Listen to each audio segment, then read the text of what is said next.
తెలిసి ఇప్పుడు ఈ ర్యాలీలో ఉన్నాను నేను. నాకు తెలియదు, ఇప్పుడు ఫోన్ చేసి వచ్చాను. అక్కడ కాదని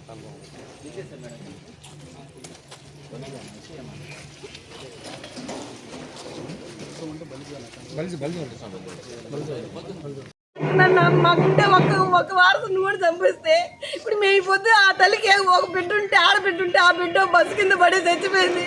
ఈడి మీద ఈడి మీద ఆశలు పెట్టుకొని బతుకుంటే ఈ పొద్దు చంపి ఆడపోయిస్తున్నారు. ఎవరు కడుపులు పెట్టుకున్నారు, వాళ్ళకి ఒక తల్లి ఉన్నారు, ఒక బిడ్డ ఉన్నారు. ఈ విధంగా కదా కొట్టుకోవాలా, ప్రాణాలు తీస్తే తెచ్చుకుంటారా? వాళ్ళకి కోస్తే తగలదా తల్లి కోస్తా